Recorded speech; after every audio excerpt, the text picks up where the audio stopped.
네, 2020년 6월 13일 경기도 보건지 공중보건학 기출문제 해설 특강 진행하도록 하겠습니다. 자, 6월 13일에 시험이 있었고요. 경기도 공중보건 문제 같은 경우는 여러분들 알고 있다시피 모두 비공개로 진행이 되고 있죠. 그래서 시험 문제가 공개된 것은 아니고 제가 이제 시험을 보면서 직접 시험을 보고 나서 복원을 해서 그 복원된 문제를 바탕으로 해설 특강을 해드리는 거기 때문에 실제 시험이랑 아주 작은 차이가 있을 수는 있다라는 걸 여러분들이 염두에 두시고, 실제 시험을 보신 학생들 같은 경우는 본인이 보셨으니까 어느 정도 감안해서 볼 수 있을 거라고 생각을 하고요. 대신 문제는 뭐 이제 오류 없이 문제를 또 복원을 해냈기 때문에 여러분들이 다음 시험을 준비하시는 분들은 이러한 내용들이 문제가 출제된다라는 것들을 염두에 두고 이 해설 특강을 수강하시면 도움이 될 것 같습니다.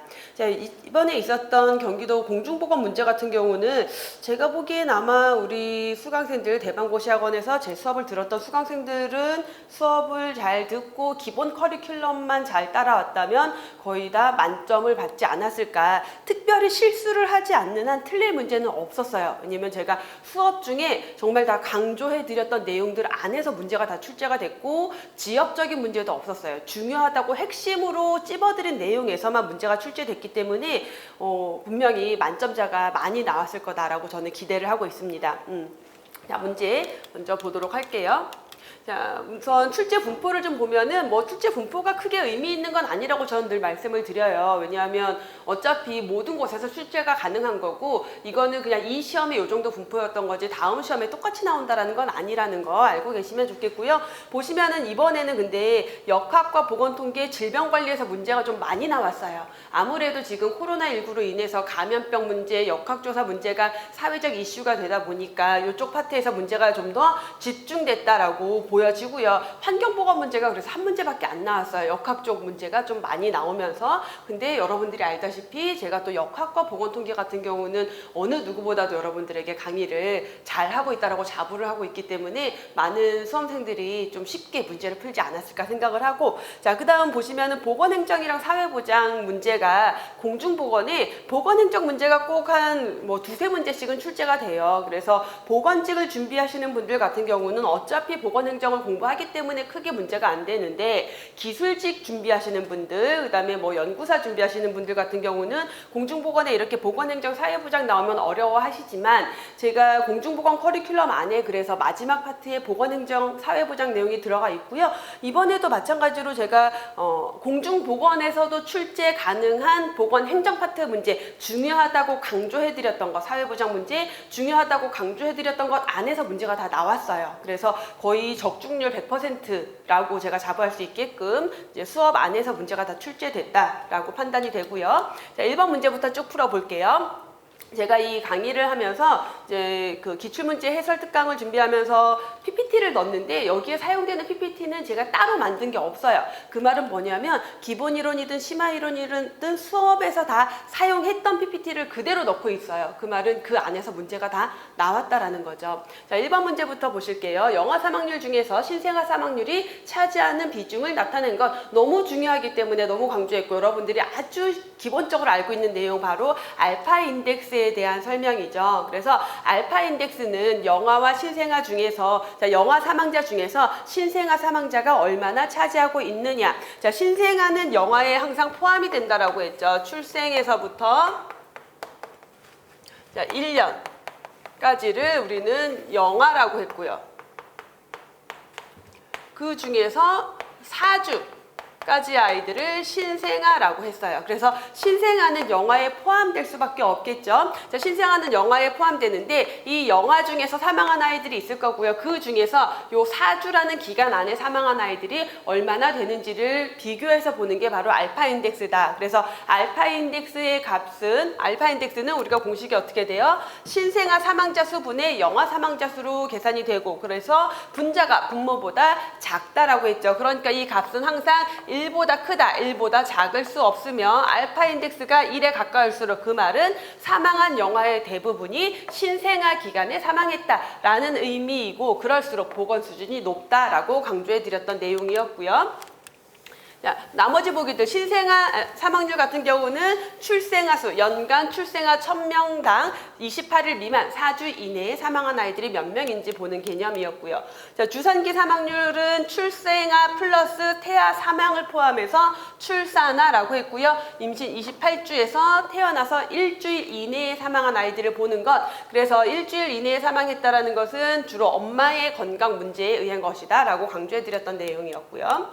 자, 2번 문제 보시면은 태양광선 중에서 비타민 D 생성을 도와서 구루병 예방작용을 하는 파장을 묻고 있어요. 근데 우리가 그 태양광선 같은 경우는 자외선, 적외선, 가시광선으로 구분을 했었고, 이렇게 비타민 D 생성 구루병 예방에 작용을 하는 그 태양광선은 자외선이었어요. 자외선 중에서도 2800에서 3200 옴스트롱을 우리는 도르노선, 건강선이라고 해서 이런 생물학적 작용에 큰 영향을 주는 파장이다라고 해서 강조를 드렸던 내용이죠. 그래서 정답은 2번이 되겠고요.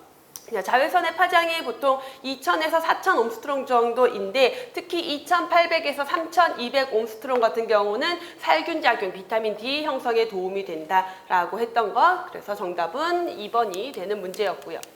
자, 3번 문제, 검역법에 따른 검역대상 감염병의 검역기간 연결 옳은 거 묻고 있는데, 우리 검역대상 감염병들이 콜레라, 패스트, 황열, 사스, 메르스, 신종 인플루엔자, 또 뭐 있었죠? 동물 인플루엔자, 인체 감염증 이런 것들이 있었고, 자 보시면은 황열 같은 경우는 6일이었죠. 콜레라 5일, 패스트 6일, 사스 10일이었던 것. 그래서 정답 쉽게 4번으로 찾을 수 있으셨을 거고요. 자, 요 내용에서 출제가 된 거죠. 그대로 콜레라, 패스트, 황열. 그래서 5일, 6일, 6일이고, 사스 동물 인플루엔자 인체 감염증 10일, 신종 플루랑 메르스는 최대 잠복기. 자, 그래서 요렇게 지금 법에 명시가 되어 있고요. 2020년 6월 13일 기준으로는 요게 그대로 적용이 되고 있고, 여러분들이 조금 이후 시험을 준비하시는 학생들, 2021년 시험을 준비하시는 학생들 같은 경우는 주의하셔야 될 게, 요게 법이 좀 바뀌어요. 2021년 3월을 기점으로. 그래서 제가 이후 강의에서는 변경된 법의 내용을 기준으로 해드릴 건데, 뭐 특별히 많이 바뀌는 건 없고, 요 기간들이 다 삭제가 돼요. 요 기간들이 다 삭제가 되고, 요 감염병들의 플러스 에볼라 바이러스,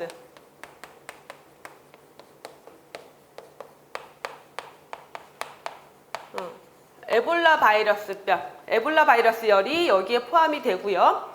그 다음에 뭐 검역이나 격리 같은 경우는 이제 최대 잠복기까지만 할 수 있다. 뭐 이렇게 최대 잠복기로 다 뭉뚱그려서 하고 있는데, 자, 지금 아직 변경된 법이 시행되고 있는 건 아니고요. 2021년 3월에 시행이 되기 때문에 그 이후 강의에서는 제가 변경된 걸로 강의를 드릴 예정입니다. 자, 4번 문제 넘어갈게요. 유병률에 대한 설명 옳은 것 고르라는데, 보건통계에서 출제가 된 거고, 제가 보건통계에서 발생률, 유병률에 대해서 정말 강조해서 설명을 많이 드렸고, 우리 기출문제 그리고 모의고사 문제를 통해서도 정말 많이 풀어봤던 내용들이죠. 자, 질병 발생 확률을 직접적으로 나타낸다. 자, 질병의 발생 확률이라는 것은 질병에 걸리지 않은 사람이 새롭게 질병에 걸릴 확률을 얘기하는, 그래서 얘는 무슨 의미다? 발생률의 의미다 라고 했고요. 자, 질병의 원인을 찾는 연구의 기본적인 도구가 되는 것은 바로 이 발생률이다 라고 했어요. 둘 다 발생률에 대한 설명이죠. 왜 원인을 찾는 연구의 기본적 도구가 되느냐? 바로 우리가 코호트 연구를 진행을 할 때 코호트 연구에서 질병의 발생률을 통해서 비교 위험도를 구하기 때문에 질병의 원인을 찾는 연구의 기본적인 도구가 된다라고 했어요. 자, 시점 유병률을 정기적으로 측정하면 시점 유병률이라는 것은 어느 시점, 예를 들면 2020년 6월 30일 시점의 고혈압 유병률, 당뇨병 유병률 이런 것들이죠. 자, 그걸 측정했을 때 시간이 정기적으로 측정하면은 시간 경과에 따른 질병 양상의 변화를 파악할 수 있대요. 어떻게 2020년 6월 30일 시점의 고혈압 유병률, 2021년, 2022년, 2030년. 그래서 매년 그 시점의 유병률을 비교를 해봤더니 고혈압 유병률이 점점 줄어들더라. 뭐 증가하고 있는데 증가폭이 감소하고 있다. 이런 것들을 확인할 수 있다라는 것 맞는 설명이고요. 자, 유병률이 낮아지는 맞는 설명이죠. 자, 유병률이 낮아지는 경우, 자, 발생률이 낮아지거나 치료 기술의 발달로 생존 기간이 길어지는 경우다. 자, 유병률이 낮아지는 경우는 어떨 때 유병률이 낮아질까요? 자, 유병률은 발생률 곱하기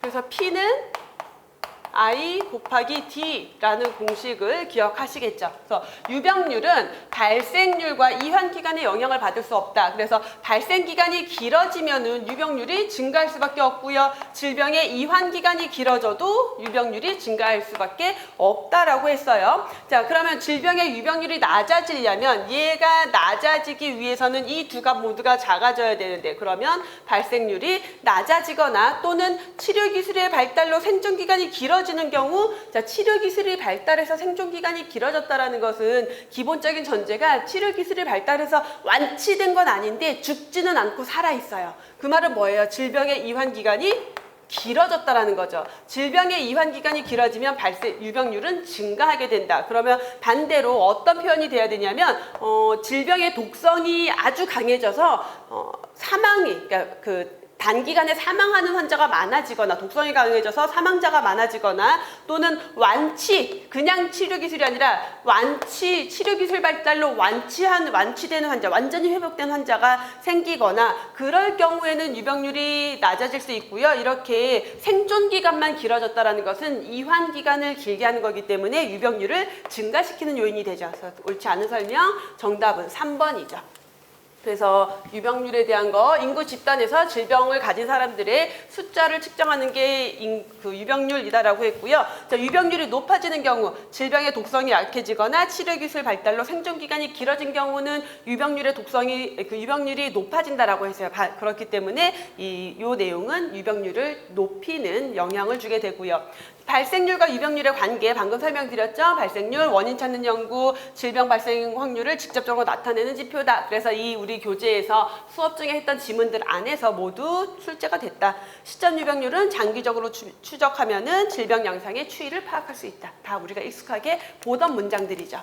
5번 문제, 국민건강보험공단의 업무, 우리 공중보건 마지막 파트 10에서 사회보장에서 우리나라 건강보험제도 할 때 제가 국민건강보험공단의 업무를 쭉 정리를 해드렸죠. 그 안에서 나왔고요. 보시면은 공단은 피가입자, 국민건강보험공단은 국민들을 피보험자로 가입을 시킨 다음에 보험료를 걷고 돈 관리하고 의료기관에 돈 주고 이런 것들을 주로 한다라고 했고요. 자, 의료급여의 적정성 평가, 심사 이런 업무를 하는 것은 건강보험 심사평가원이다라고 했어요. 그래서 여기 해당되지 않는 것은 간단 쉽게 2번을 찾을 수가 있는 내용이었고요. 보시면은 공단의 업무, 자, 가입자 피부양자 자격관리, 징수금 부가징수, 그래서 보험료 걷는 것, 그 다음에 보험급여 관리하고요. 그리고 질병에 대한 예방사업하고요. 보험급여 비용 지급하는 건 병원에다 돈 주는 거 얘기하는 거죠. 자산관리 운영 증식, 보험료 걷었으니까 그 돈 관리해야 되고, 의료시설 운영, 자, 국민건강보험공단 일산병원이 있어요. 그 의료시설을 운영하고 있고요. 보험에 관한 교육훈련, 그리고 조사연구 국제협력, 그 밖에 정하고 있는 업무들, 징수, 위탁, 근거, 법에 따라서 위탁받은 업무들을 하고 있고, 얘랑 비교해서 가장 많이 나오는 게 심평원 업무라고 했어요. 그래서 여기에서 오답이 출제가 됐죠. 자, 요양급여 비용을 심사하고, 그래서 병원에서 어떤 치료를 하고 나서 치료 내용에 대해서 그걸 심사하는 거죠. 자, 심사해서 이 내용에 과다 처방은 없는지, 과잉 처방은 없는지, 부당 청구는 없는지 이런 것들을 심사하고, 요양급여가 적절한지 평가하고, 심사를 위한 기준도 마련하고요. 자, 이런 것과 관련된 조사연구나 국제협력, 그 밖에 위탁받은 업무들을 수행하고 있는 게 심평원이다라고 했어요. 그래서 정답은 2번이 되겠죠. 자, 다음에 6번 문제, 학교보건의 내용을 담당하고 다음에 학교보건 내용을 담당하는 인력을 묻고 있는데, 학생과 교직원에 대해서 건강검사하고요. 학생의 신체 발달, 체력 증진, 질병 치료 예방, 음주 흡연, 약물 오남용, 그 다음에 오남용 예방, 성교육, 정신건강 증진 이런 것들을 위해서 보건교육을 실시하고 필요한 조치를 한다. 모두 학교의 장은이라고 우리가 명시됐던 업무들이었죠. 그래서 교재에서는 제가 요거는 더 넣진 않았는데, 우리가 교재에서 보면은 학교의 장은 학생과 교직원에 대하여 건강검사를 하여야 한다. 학교의 장은 학생의 신체 발달, 체력 증진 등등등. 그래서 학교 장의 업무들에 대해서 구체적으로 좀 정리를 했었어요. 자, 그 내용에서 나왔기 때문에 쉽게 풀 수 있었죠. 정답 2번이고요. 자, 7번 문제. 건강 문제를 가지고 있지 않은 집단을 대상으로 전자담배를 사용하는 집단과 사용하지 않는 집단을 추적 관찰했다. 연구 기법 묻고 있는데, 자, 우리가 연구 기법을 구분을 할 때 단면 연구는 그냥 인구 집단을 다 갖다 놓고 지금 질병이 있는지 없는지 어떤 요인을 가지고 있는지 없는지를 조사하는 게 단면 연구라고 했고요. 자, 전향적과 후향적 코호트 연구가 있고 환자 대조군 연구가 있는데 얘네를 구분하는 가장 기본적인 것, 코호트 연구는 어떻게 질병에 노출된 집단과 노출되지 않은 집단을 관찰을 해서 나중에 시간이 지난 다음에 질병의 발생률을 비교하는 것. 코호트 연구라고 했고요. 환자 대조군 연구는 기본적으로 환자군을 모아놓고 어떤 질병에 걸린 사람을 환자를 모아놓고 그 다음에 질병에 걸리지 않은 대조군을 모아서 이 사람들의 어떤 질병 위험 요인, 질병의 영향 요인 이런 것들을 조사하는 방법이라고 했어요. 자, 코호트 연구를 할 때 중요한 것, 또 노출군, 비노출군인데 이 사람들이 우선 질병에 걸리지 않은 상태에서 노출군이냐 비노출군이냐를 두고 앞으로 지금부터 미래 시점으로 추적 관찰하면은 전향적. 자, 지금 노출군, 비노출군을 두고 과거에 얼마나 노출이 되었는지를 조사한 다음에 지금의 질병 정도를 비교하는 것은 후향적 코호트 연구. 그래서 전향적 코호트 연구는 지금부터 쭉 추적 관찰하는 게 포인트다라고 했어요. 자, 그럼 보시면은 건강 문제를 가지고 있지 않은 집단, 질병에 안 걸린 사람들을 전자담배를 사용하는 집단, 노출군과 사용하지 않는 집단, 비노출군으로 나눈 다음에 노출군, 비노출군이니까 당연히 코호트 연구일 거고요. 추적 관찰을 한대요. 추적 관찰을 한다라는 것은 지금부터 계속 추적을 한다라는 거죠. 그러니까 전향적 코호트 연구, 그걸 통해서 폐암 발생과의 인과관계를 밝히고자 한다. 전향적 코호트 연구에 대한 기본적인 설명이죠. 정답 2번. 이죠.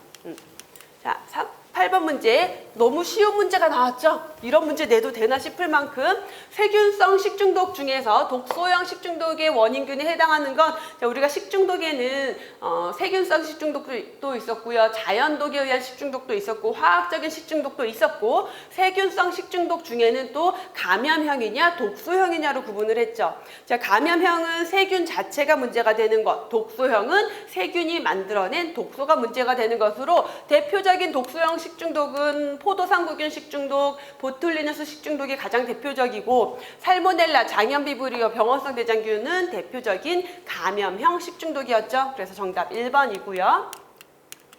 자, 9번 문제. 공사 현장에서 근로자들이 귀마개나 기덮개를 사용하면은 예방할 수 있는 것은 소음성 난청이겠죠. 그러면 이건 소음성 난청에 대한 문제구나 하고 봤는데 소음성 난청이 보기에 없어요. 그럼 그 중에서 찾아보면은 C5 딥 현상은 근데 소음성 난청에서 나타나는 중요한 현상이죠. 그래서 간단하게 소음성 난청과 관련된 C5 딥 현상을 예방할 수 있다라고 찾을 수가 있겠고요. 자, 감압병이라고 하면 뭐예요? 우리가 고압 환경에서 정상기압으로 갑자기 압력이 낮아지는 과정에서 발생하는 질병, 그래서 잠한병이라고 되고 주로 잠수부라던가 또는 고공비행을 하는 사람들에게 발생이 됐고요. 자, 규폐증은 분진에 의한 유리규산이라는 분진에 의해서 발생하는 진폐증이었죠. 레이노드 디지즈, 레이노병은 뭐예요? 진동공구를 사용하는, 그래서 손이나 발, 특히 손에 진동공구를 사용하는 사람들에게 혈관이나 신경의 수축, 신경에 문제가 생기면서 발생하는 게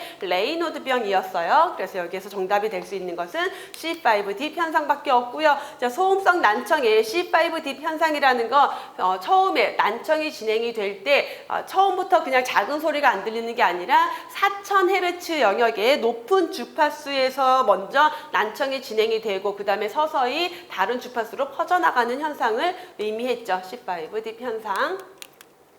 자, 10번 문제. 지역보건법에 따른 보건소의 기능. 자, 제가 그 지역 보건행정 파트에서 우리 정리해드린 내용인데, 지역보건법에 따른 보건소의 기능은 무조건 한 문제 나와요. 어느 지역에서든 꼭 하나는 나올 거예요. 라고 강조했던 것 중에 하나예요. 역시나 나왔어요. 아닌 것, 산업보건, 위생관리 전혀 상관이 없죠. 자, 여기서 특징적으로 보셔야 될 게 난임의 예방 및 관리예요. 자, 이 난임의 예방 및 관리는 원래 없었는데 제가 기본 이론 강의할 때는 없었던 내용인데 요게 제가 강의를 하면서 중간중간에 계속 수정을 하면서 설명을 드렸던 게 중간에 법이 개정이 되면서 시행일이 2020년 6월 4일 시점으로 난임의 예방 및 관리가 포함된다, 시행된다. 그래서 6월 이후에 시험 보시는 학생들은 요거까지 포함시켜야 한다라고 수업 중에서 여러 차례 강조를 드렸어요. 그렇죠?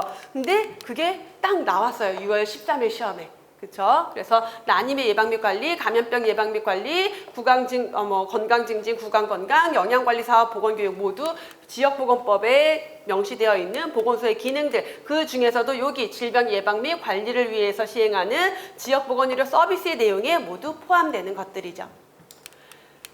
다음 11번 우리나라 제4차 국민건강증진 종합계획의 사업 분야, 이것도 여러분 최근에 건강증진 문제는 꼭 한 문제 나와요 라고 얘기하면서 여러분들이 반드시 알고 있어야 되는 걸로 설명드렸던 거고, 자, 안전환경보건관리니까 손상 예방밖에 없죠. 손상 예방. 그래서 정답은 2번이 되겠고요.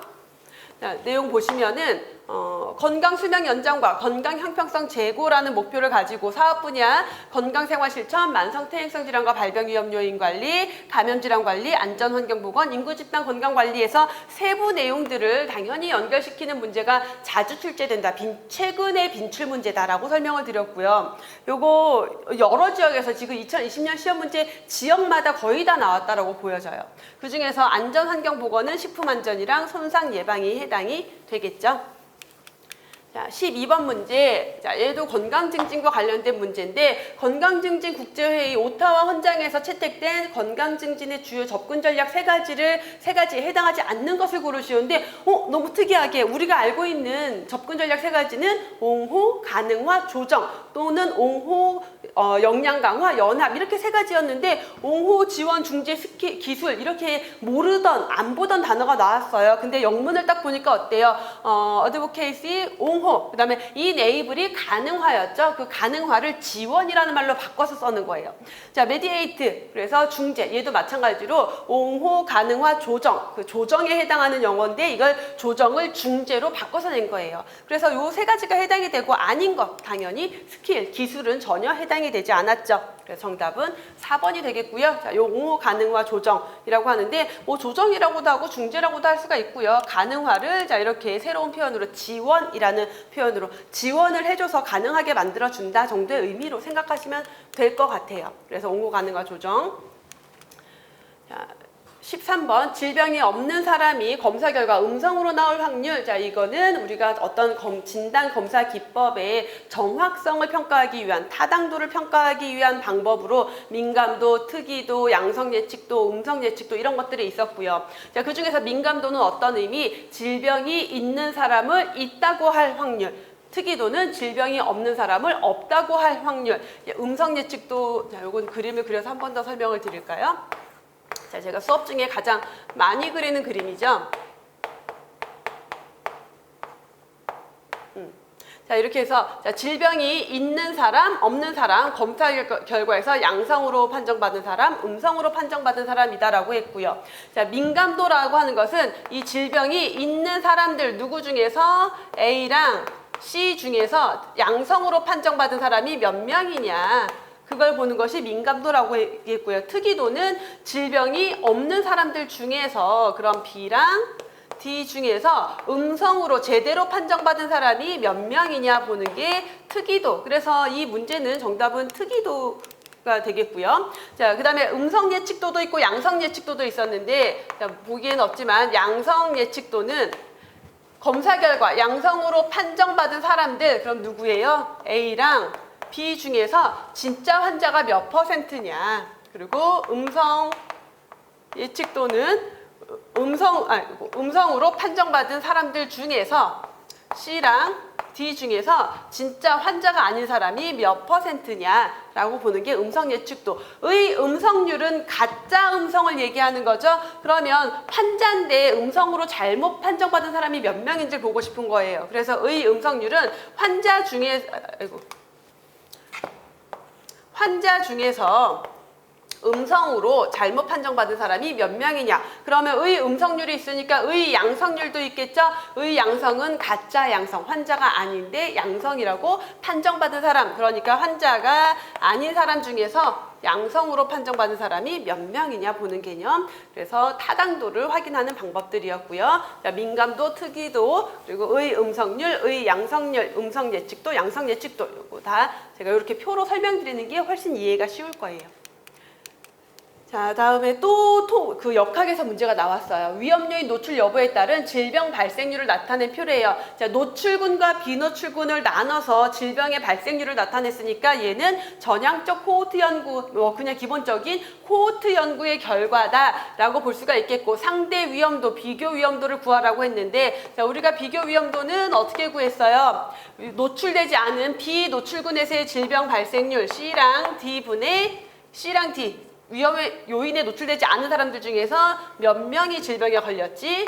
자, 그 다음에 노출군에서의 질병 발생률 A 플러스 B분의 A라고 했어요. 근데 이 공식이 없네요. 그러면 이거를 공식을 다시 변환을 한 거죠. 요렇게 곱하고 요렇게 곱하고, 그래서 C 곱하기 A 플러스 B, 그 다음에 A 곱하기 C 플러스 D라는 공식으로 만든 것을 보니까, 자, 그래서 이것과 똑같은 걸 찾아보면은 3번이죠. C 곱하기 A 플러스 B분의 A 곱하기 C 플러스 D라는 공식으로 출제가 됐어요. 비교 위험도 구하는 공식 간단하게 출제가 됐고요.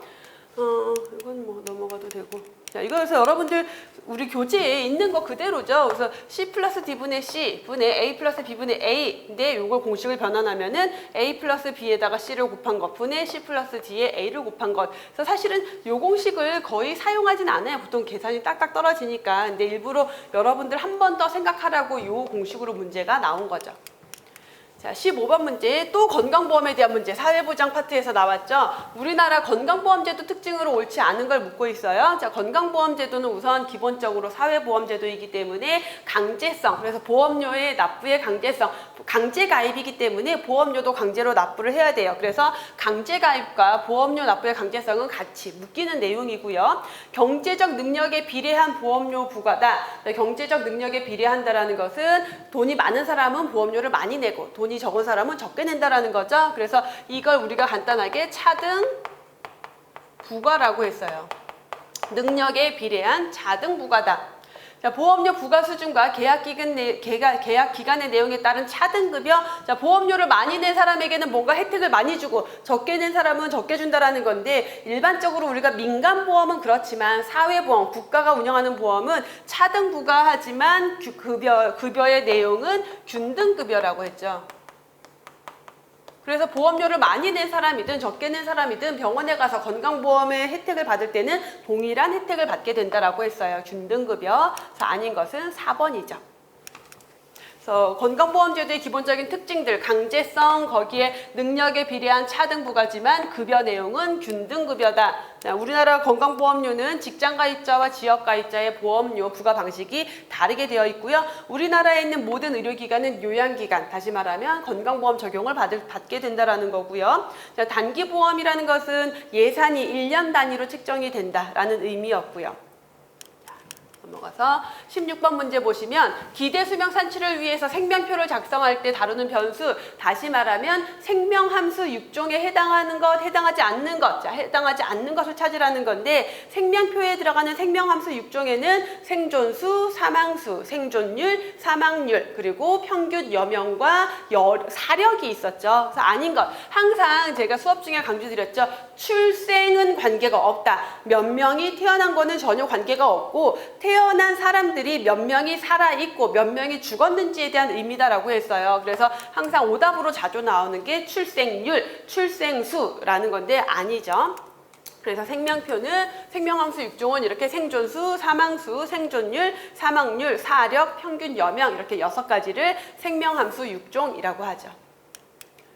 13번 3차 성비가 110인 경우의 의미를 묻고 있는데, 우리가 기본적으로 성비라고 하면은 누구분의 여자 인구분의 남자 인구 곱하기 100으로 계산이 되기 때문에 이 의미는 뭐예요? 여자 100명당 남자가 몇 명이냐라는 거고요. 자, 우리가 성비가 1차 성비, 2차 성비, 3차 성비가 있었는데 1차 성비는 뱃속에서 태내에서의 성비, 2차 성비는 출생 시 태어났을 때의 성비, 그리고 3차 성비는 지금 인구를 전체 합쳤을 때 현재의 성비라고 했어요. 그러니까 현재로 가야 되겠고, 그다음에 기준이 누구다? 여자 인구죠. 그래서 여자 100명당 남자가 110명이다 라고 해석을 해야 되겠죠. 그래서 성비는 1차 성비는 태아 성비, 2차 성비는 출생 시, 3차 성비는 현재 성비고, 성비는 항상 누가 기준이다? 여자 100명에 대한 남자의 비를 나타내는 게 성비다 라고 했죠. 자, 18번 예방접종에서 DPT, 우리 흔히 DPT라고 하는 DTAP 뭐예요? 디프테리아, 파상풍, 백일해 세 가지에 대한 예방접종이에요? 아닌 것, 풍진이죠. 너무나 간단하게 심플하게 문제가 나왔어요. 정답 1번이고, 자, 19번 생균 백신을 이용한 인공 능동 면역에 해당하는 것을 묻고 있는데, 아마 이제 이 문제 풀면서 여러분들이 조금 이거 뭐지? 라는 고민을 했을 게, 장티푸스는 우리가 알고 있는 사균 백신이고요. 홍역은 생균 백신이고요. 일본 내염은 생균도 있고 사균도 있었어요. 그 다음에 수두는 생균 백신이었어요. 그럼 답을 어떻게 찾아야 되지? 찾아야 되지. 우선은 기역, 디귿, 리을이 다 들어가면은 생균이 다 들어갈 텐데, 보니까 기역, 디귿, 리을이 없어요. 그러면 일본 내염은 생균도 있고 사균도 있으니까, 이 출제자는 얘를 사균 백신으로 두고 문제를 냈나 보다. 그러면 니은과 리을을 찾아보니까 있네요. 그럼 정답이 3번이 될 수밖에 없는 거예요. 그래서 이거 문제 오류인데라고 해서 이상한 걸로 답을 가버리면 안 돼요. 가끔 보면은 시험을 보다가 뭔가 내가 알고 있는 것과 다르게 문제가 좀 맞지 않아 라는 생각이 들면은 그 순간 문제 오류네 라는 생각을 하면서 당황을 해서 전혀 엉뚱한 답을 고르시는, 예를 들어 뭐 4번을 고른다던가, 장티푸스 아닌데 이렇게 고르시는 분들이 있어요. 근데 그렇게 하면 안 되고, 어쨌든 생균 백신을 사용한 것만 있는 것을 찾으면 되잖아요. 그러면 홍역, 수두는 생균이니까 니은, 리을을 그냥 찾으시면 돼요. 그래서 보시면은 자, 보시면은 생균 백신 대표적인 거 홍역, 유행성 이하선염, 풍진, 결핵, 수두, 두창, 탄저 같은 것들. 자, 폴리오도 생균과 사균이 있는데 폴리오는 명칭이 다르죠. 세빈, 그 다음에 살크고요. 자, 그다음에 일본 내염 보시면 일본 내염이랑 인플루엔자는 생균도 있고 사균도 있다라고 했어요. 자, 사균 백신 백일의 B형 간염, B형 헤모필러스 인플루엔자, 장티푸스 대표적인 사균 백신이죠. 그래서 얘는 사균이니까 기억은 무조건 들어가면 안 돼요. 그러면은 이 문제에서 기억이 들어가 있는 것들은 다 빼줘야 돼요. 그럼 답이 될 수 있는 건 3번밖에 없죠. 정답은 3번이고요. 마지막 20번 문제. 자, 20번 감염병 예방 및 관리에 관한 법률에 따라 감염병을 예방하기 위해서 필요하면은 검역위원을 임명할 수 있는 자인데, 자, 요 내용 정도가 아마 이번 공중보건, 경기도 공중보건 문제에서 오답이 나왔다라면 여기에서 오답이 좀 많이 나왔을 것 같아요. 자, 뭐 정확하게 법 내용을 알고 있지 않으면 좀 풀기 어려운 문제였고, 최근에 워낙 감염병 관련된 문제들이 이슈가 되다 보니까 이러한 문제가 출제되었죠. 자, 정답은 시도지사고요. 요거 여러분들 교재 3권에 우리 감염병 예방법에서 제가 법 정리해드릴 때, 심화이론 할 때 법을 정리해드리는데, 법 정리해드린 거에서 정리를 해드린 내용이긴 해요. 근데 좀 여기가 이제 너무 생소한 문제가 나온 거죠. 시도지사는 감염병을 예방하기 위해서 필요하면 검역위원을 두고 검역에 관한 사무를 담당하게 하고, 필요하면 운송수단 등을 검역하게 할 수 있다라고 명시하고 있어요. 그래서 이 내용은 시도지사가 정답이 되는 문제죠. 자, 여기까지 해서 6월 23일, 2020년 6월 13일에 있었던 경기도 보건지 공중보건 문제에 대한 해설을 마무리하도록 하고요. 자, 이번 시험에서 여러분들이 좋은 결과를 얻어서 꼭 합격하기를 기원을 하고, 이후 시험을 준비하고 계신 학생들이다라면은 이 수업을 통해서 또 많은 도움을 받을 수 있길 바라겠습니다. 수고하셨습니다.